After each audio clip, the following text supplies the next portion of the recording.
నమస్తే, నేను అడ్వకేట్ శ్రీనివాస్ చౌహాన్. మిత్రులారా, మన నిత్య జీవితంలో ప్రతి చర్య కూడా చట్టాలకి అవినాభావ సంబంధం కలిగి ఉంటుంది కాబట్టి చట్టాల మీద అవగాహన పెంపొందించుకోవడం ఎంతో అవసరం.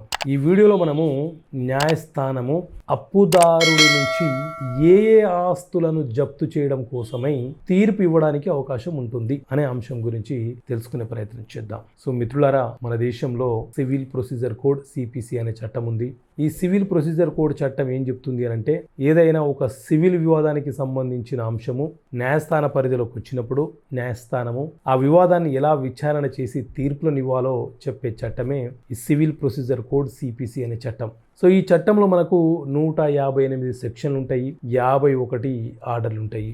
ఈ 158 సెక్షన్లలోని అకార్డింగ్ టు ద సెక్షన్ 60 ప్రకారంగా ఒక కోర్టు ఇచ్చినటువంటి తీర్పుని, డిక్రీని అమలు చేయు క్రమంలో అప్పు చెల్లించలేని వ్యక్తి వద్ద నుంచి ఏ వస్తువులను, ఏ ఆస్తులను జప్తు చేయవచ్చో దానికి సంబంధించిన అంశాలను ఈ సెక్షన్ 60 అనేది చాలా స్పష్టంగా డిఫైన్ చేస్తుంది, వివరణ ఇస్తుంది. మరి ఏ ఆస్తులు అని అంటే, అప్పు తీసుకొని తిరిగి చెల్లించలేని వ్యక్తి యొక్క భూములు, భవనాలు, విలువైన వస్తువులు, బ్యాంక్ నోట్లు, ఏవైనా డిపాజిట్ చేసినవి ఉంటే, సేవింగ్ డిపాజిట్స్ ఉంటాయి కదా అవి, అలాగే చెక్కులు, అలాగే అతను వేరే వ్యక్తులకు అప్పులు ఇచ్చి ప్రామిసరీ నోట్లు రాసుకొని ఉంటే ప్రామిసరీ నోట్లు, అలాగే ప్రభుత్వానికి సంబంధించి ఏవైనా సెక్యూరిటీస్ కొనుగోలు చేసి ఉంటే ప్రభుత్వ సెక్యూరిటీలు, బాండ్లు, అలాగే అతని దగ్గర ఉన్నటువంటి విలువైన వస్తువులు ఏవైనా ఉంటే వాటిని న్యాయస్థానము జప్తు చేసి వేలం వేయడానికి అవకాశం ఉంటుంది. మరి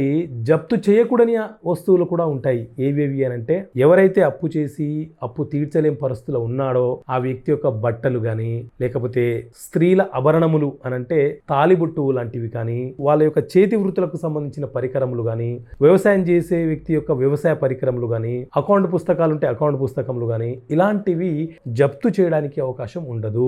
అదే అప్పు తీసుకున్న వ్యక్తి ఒక ఉద్యోగి అయితే అతని యొక్క జీతభత్యాలను, 24 నెలలకు సంబంధించిన జీతభత్యాలను జప్తు చేయడానికి అవకాశం ఉంటుంది. సో ఈ రకంగా ఎవరైనా అప్పు చేసి తిరిగి చెల్లించకుండా ఇబ్బంది పెట్టే ప్రయత్నం చేస్తే వారికి ఉన్నటువంటి ఆస్తులు ఏవైతే ఉన్నాయో వాటిని జప్తు చేయవచ్చు అని చెప్పి మనకు civil procedure code CPC section 60 చాలా స్పష్టంగా వివరణ ఇస్తుందని చెప్పుకోవచ్చు. Okay friends, thank you.